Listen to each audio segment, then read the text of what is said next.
Golf is not who I am. It's what I do. My number one pet peeve when I see one of my players ask, I say, hey man, how you doing? And I'm very good. I shot 77 today. Well, that answer has nothing to do with the question. Hey there, welcome to Making a Man, the podcast where we dive into the stories and lessons that shape young men today. Whether you're raising a son or you're just curious about learning through a young man's perspective, you're in the right place. I'm Kevin. I'm Axel. And together, on each episode, we're going to bring you insights and advice to help guide the next generation. Let's go! Oh! Hey everyone, welcome to Making a Man, and I'll turn it over to you, Axel, to introduce our special guest. So today we have Mr. Casey Lubahn. He's the head golf coach at Michigan State University, and hopefully today he can give us some good tips about golf and how to live life. Good job, Ax. Casey, thanks a lot for joining us. I really appreciate it. Oh, it's my pleasure. Yeah, I'll tell you, we've been excited to have you as a guest. I've known you for quite some time through a mutual family friend, Casey. We met a long time ago when I had a lot more hair, I think. And, you know, I have to share a story really quick. I think it was the first time you and I ever golfed in Michigan together, and we were with our mutual friend, Nick, and we stepped up to a long par three, and I said, Casey, what are you going to do here? And you said, I'm just going to cut one, land it on the front of the green, and have it hopefully roll back by the pin. And I was like, you went teeing up the ball, and I was like, oh, there's no way. And you hit the shot, and it did exactly what you said it would do, and you tapped it in for a birdie, and I was like, okay, this guy's truly legit. So I've always been impressed by your golf game, and I've followed you throughout your career and been so impressed. And you know, I just wanted you to maybe start off and tell us about your journey from a young man that led you to where you're at today. That would be really helpful and insightful. Well, absolutely. Yeah, no, I remember that. Certainly don't play as much golf as I used to, but, my journey was interesting. I think like most American youth, I played a lot of sports. Basketball was kind of my thing. When I was a sophomore, our mutual friend, Nick, talked me into quitting basketball and playing tennis with him, which I adored. And so when I got to be a junior in high school, I was a relatively good player by, standards, but not by the standard that I was thinking, right? I thought I could play Division I college golf. My senior year was kind of a letdown, and I really had one offer to play college golf, and that was basically a glorified walk-on spot at Miami University in Ohio. Which I accepted. And in April of my senior year, going into college, Miami University announced they were cutting the golf program, which they since have brought back, which will be at the back end of my story. But so I went there to a program that had no resources, very expensive for my family, no scholarship, and tried out for the team. And because the team was being cut, there was very few spots. I didn't make it. And so after a year at Miami University, I came back to Michigan State to be a student and to follow my other passion, which is politics. And I worked on our capital here in Lansing. And I kept playing golf because why not? Golf's a great game to meet people. I always say it's the greatest human sport there is as far as spending time with people. And so I kept playing and tried out for the team here at Michigan State my sophomore year with no real expectations. Was cut from the team again. Went back that summer after my sophomore year, played in the Michigan Amateur, lost in the semifinals, finished fourth in our state amateur stroke play championship, but really was doing it out of the love of the game. Right? I didn't have any other motivation. And then the coach said, hey, why don't you come out and try out again? And now we're in my third year. I tried out and he cut me again. And so at that point, the writing's on the wall, but, as God works and how life works sometimes. 6 weeks later, he called and said, hey, why don't you come out to the team? We could use you now. And that was October 20th of 2001. By October 20th of 2002, I was the number one player on the team. And so you never know when that experience, when the right opportunity, when you believe in what you're doing will culminate with you finding some success. So that led to a long career in golf. I was going to go back into politics after graduating, and this came and this opportunity to develop young people just could never leave my side. So here we are 20 years later, and I'm still doing it.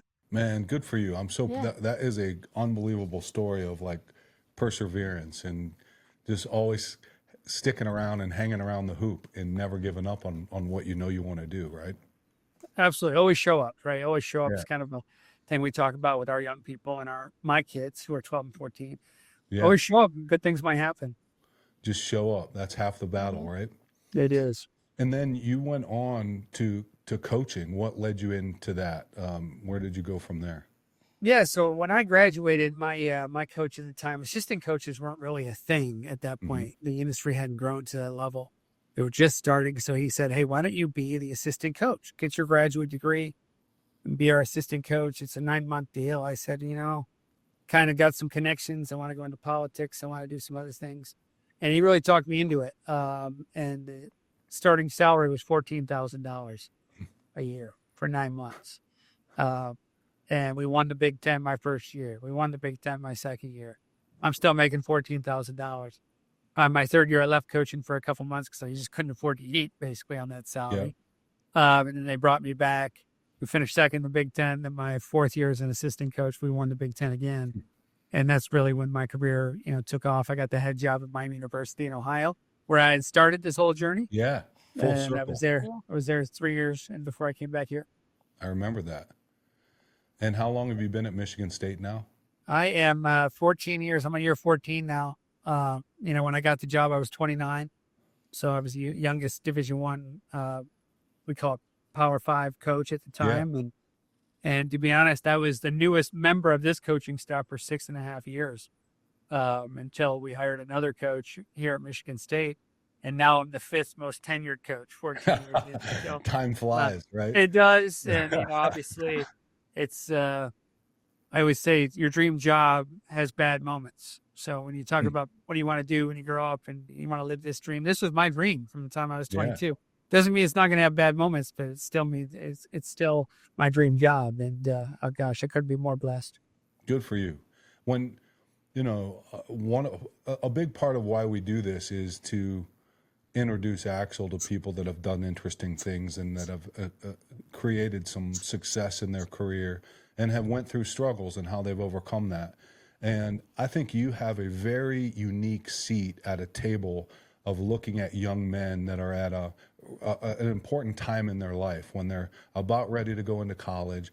It's a gigantic chapter of their life. They're coming in as an athlete, which is all kinds of other pressure outside of grades and school and social pressures.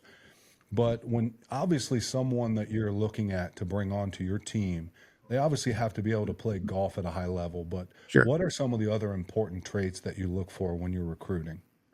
Yeah, I appreciate that question because as much as we talk about winning and losing in college athletics, the reality is this is a human development job. We're taking young people from childhood, basically. This is the bridge to their adulthood. So we always look for the same 5 things. We've been looking for them, and they're in order of importance. The first thing is character. And these people represent their families. They represent us. They represent this university, this athletic department, with some of the most influential people here, right? Our golf team spends more time with our elite donor base than anybody. So character has to be unimpeachable. Doesn't mean they can't make mistakes. They just got to own things. They got to be accountable.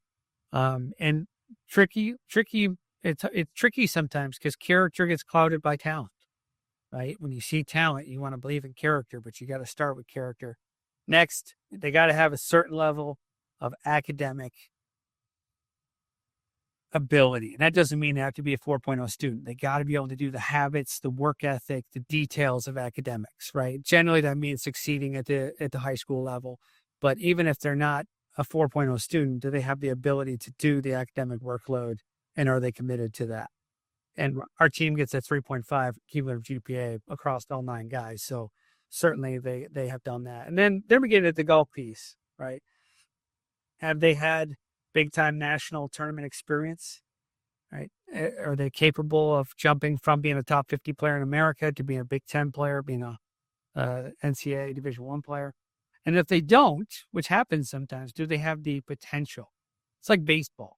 There's the 5 tools, right? Do they have some of those tools in the game of golf that we can develop into someone with big skills? And then lastly, the tiebreaker, do they have a love of the institution? This is not a commodity-based industry, right? We're not just getting somebody for the best price. We're trying to find someone who's going to love this place as much as we love it. And you'll be in Michigan, a lot of kids grow up wanting to be at Michigan State, but we're the largest alumni base in the world. There's a lot of Spartans everywhere, and the kids who want to be here most generally get that nod. You said some interesting things there, and while you were talking, it made me. I know kind of your story and your career, and a lot of those, well, almost all of them, all those traits reflect you as well. Like that is, you're trying to find someone that some of the stuff that you said reflects your journey as well. Like you're looking for someone that is going to do some of the things you had to do, and that's going to grind it out.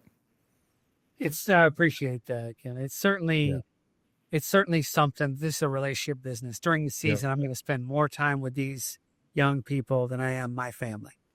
And you want to be around people who have similar values, vision, desire, dreams, determination that you do. I've been blessed that this state and the relationships we've built throughout the country have brought us so many young people that honestly are a dream to work with every day. You also said something that I never really thought about. A program at the level of Michigan State, the alumni probably, especially the ones that like to golf, want to golf with the members of the golf team. I never thought about that, but I bet that's really true. It's probably hard to find time to do that, but it's an important part of the program and its continued success, I'm sure. I'd say it's vital. It's 50% of my time as a coach is engaging and creating opportunities for not only me and myself, but the program to be with these folks who are wildly generous, right? Your college athletics financial model doesn't make any sense. It hasn't made sense for a while. The only way it's made sense is people are willing to invest in athletes. And one thing I think is important to know, for young people like Axel is that they're willing to invest in humans. Yes, they make large gifts because they want to win on Saturdays and they want to go to Final Fours and they want to win Big Ten championships. But my favorite story about how great these people are, if you develop a relationship with them, one of our biggest supporters lives here in East Lansing. Last year, we're playing the NCAA tournament in East Lansing.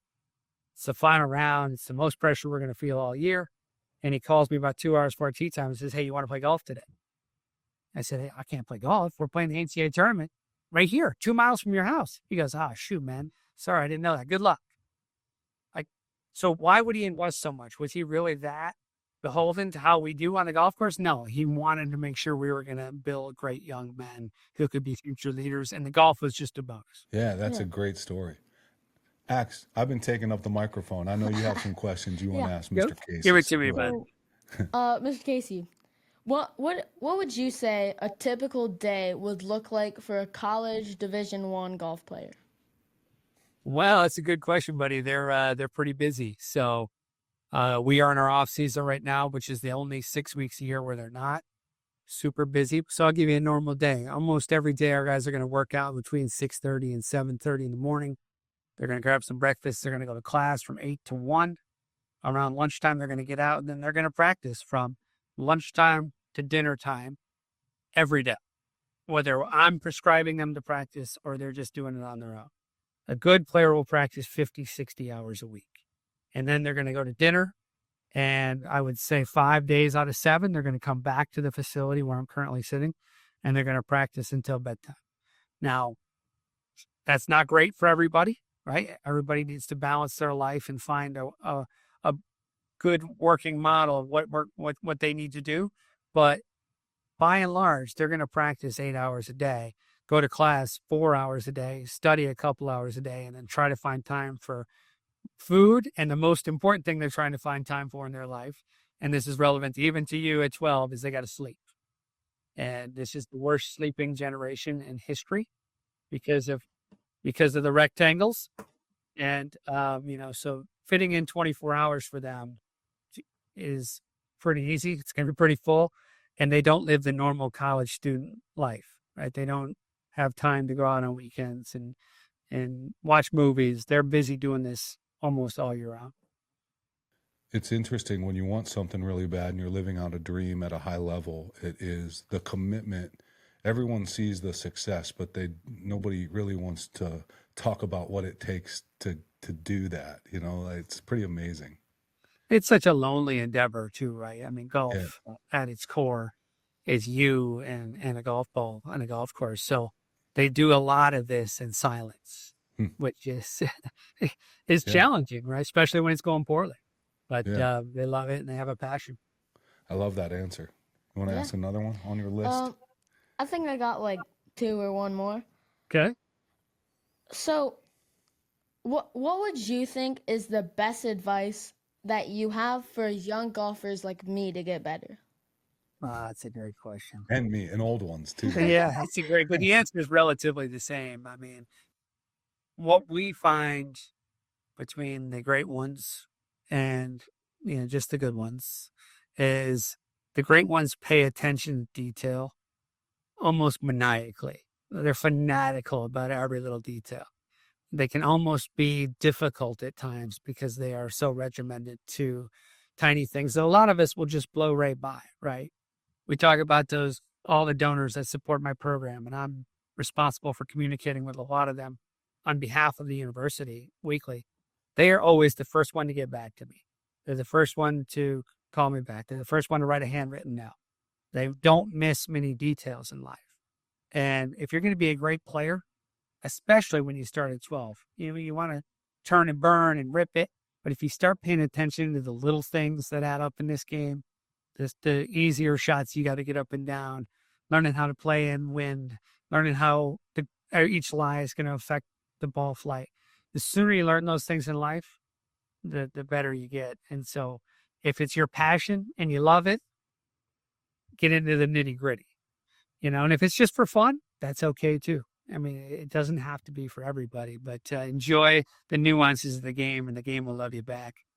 Such a good answer, Casey. Thank you.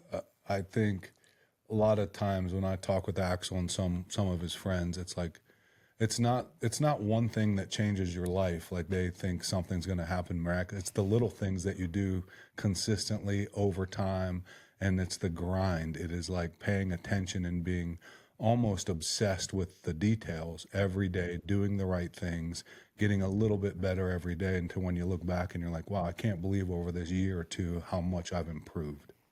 No doubt. We were looking at videos. Our best player is like 19th in the world right now. And I was looking at videos and pictures of him from 6 years ago, and I recruited him.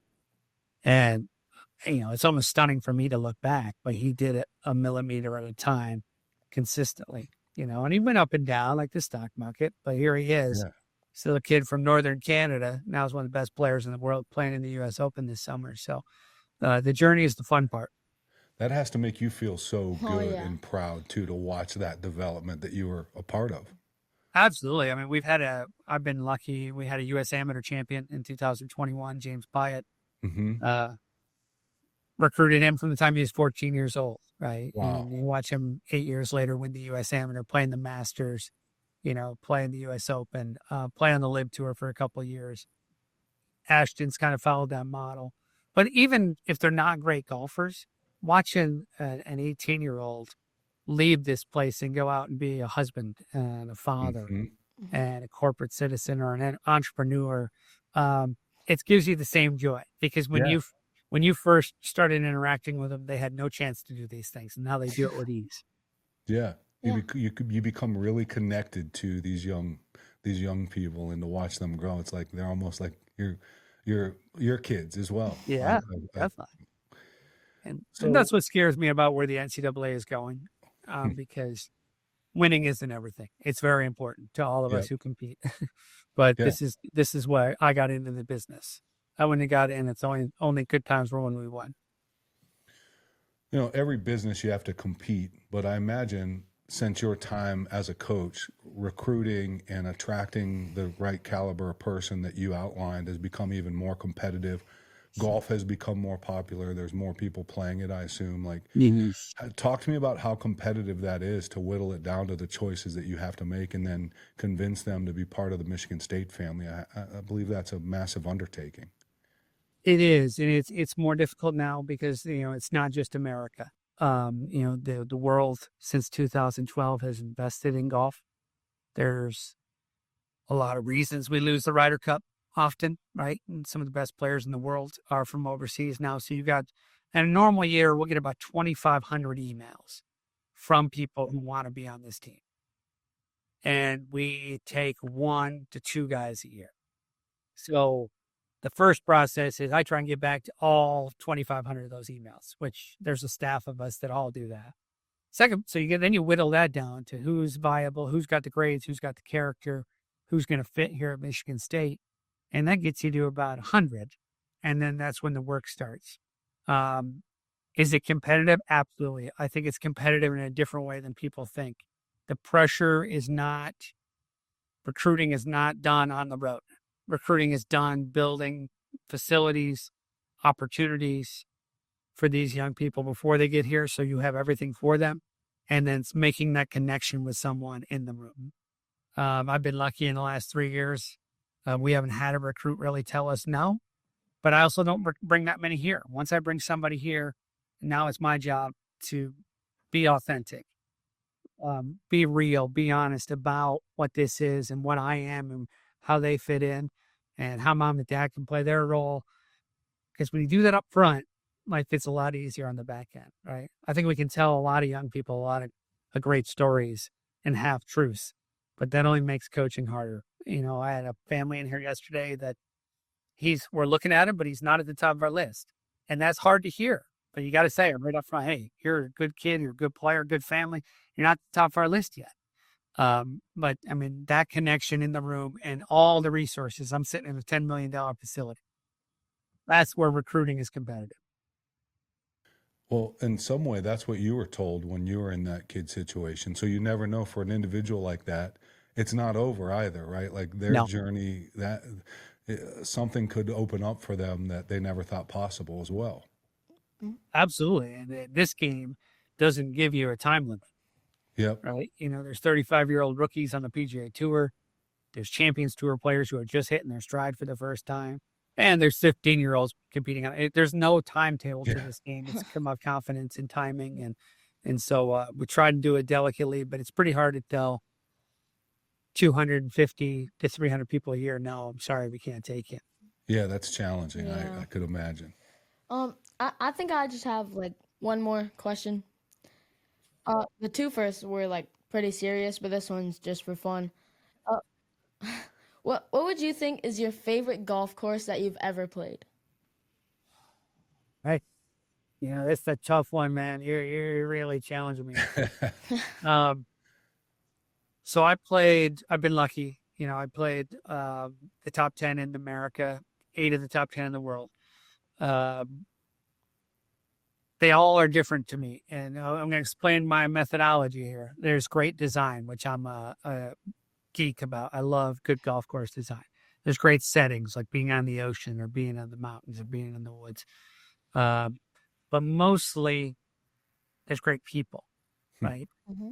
When you play Augusta National, as brilliant as it is, you're aware that you're a guest, right? They have to be that way because so many people want to play there. When you play Cypress Point in California, you feel like you're a member all day because so few people really participate and play at Cypress Point. But when you combine them all up, there's one golf course that if you said, hey, this is your last round of golf you're ever going to play, I would go to National Golf Links of America. It's in It's right next to Shinnecock on Long Island. And it is the oldest 18-hole golf course in America, and I think it's still the best. Wow. But actually, to your point, it would matter who the 3 I was playing with. Mm-hmm. That's a great answer. You can play a bad golf course with great people, and you can play a great golf course with bad people, and I can tell you which one's going to win every time. Wow, that's a great answer, Casey. That is so true. Well, as we wrap this up, do you have any like parting words for a 12-year-old? Any words of wisdom that if you could go back to your 12-year-old self that you could distill in him of things that he should focus on? Yeah, I mean, I'd go back to my experience. As Kevin knows, I'm 5'6". You know, I came from a very small town of 530 people. I put limitations on myself that I eventually had to beat, right? I was my own barrier to success before I learned how to be. And I still am at times, right? When you sit across the table from Tom Izzo and you talk to Tom Izzo 5-6 days a week and you work with him, you know, he's a mentor and a dear friend. There's still moments where I think, well, what am I doing here with Tom Izzo? But if Tom Izzo's calling me the evidence is that I belong in that room. Yep. If you trust me, I belong in that room. If I can beat people on a golf course, I belong in this room. So really be careful not to compare yourself to others. Compare yourself to the person you were yesterday and hope that tomorrow you'll be better than the person you are today. And that's your only ceiling, right? Yeah. I think about, a friend of mine was one of the first 400 people to run the 4-minute mile.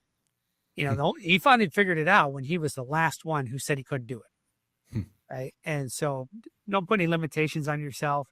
And golf is not who I am. It's what I do.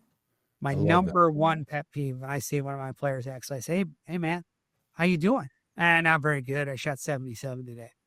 Well, that answer has nothing to do with the question, right? How are you doing means I want to care about you, not about your golf score. Yeah, so I love that. You are not your golf score as you go through this, and you are not, you're not every achievement in life you'll get as a part of the process. So I put a lot of limitations on myself, buddy. Please don't do the same because sky's the limit for you. Yeah. Axel, 77 is like the lowest you've ever been. You got to remember, buddy, these guys do this for every day, all the time. They're putting 8 hours a day in every day. Yeah. You know what Casey just said, though, is so important. Yeah. Like, you have the ability to become someone that that you couldn't imagine, but it's all on the limitations that you put on yourself. So you got to think big and work hard. Yes, sir. Yep. Casey, this was great. The advice and the feedback and just getting to catch up with you was awesome. So I really appreciate you spending time with us. We really do. Yeah, thank you so much. It's our pleasure. My pleasure, you guys. What a great conversation. Please come visit us sometime. Oh, we'd love to. All right, Casey. Thanks a lot. Thank you. Take care. All right. Good job, Axe. That was pretty good. Thanks for joining us today on Making a Man. If you found value in today's episode, don't forget to subscribe and share it with others. Together, we can keep inspiring and guiding the next generation. Thank you. See you next time. Oh!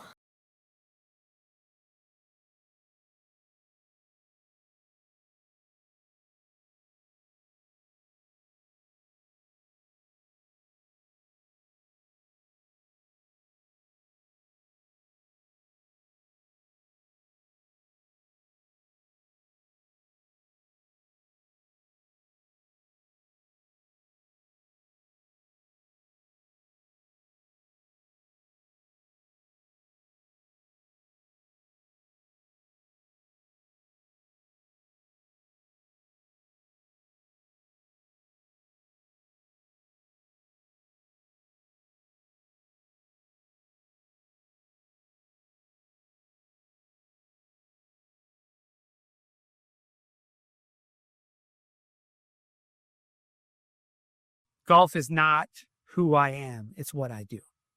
My number one pet peeve, when I see one of my players actually, I say, hey man, how you doing? And I'm very good. I shot 77 today. Well, that answer has nothing to do with the question.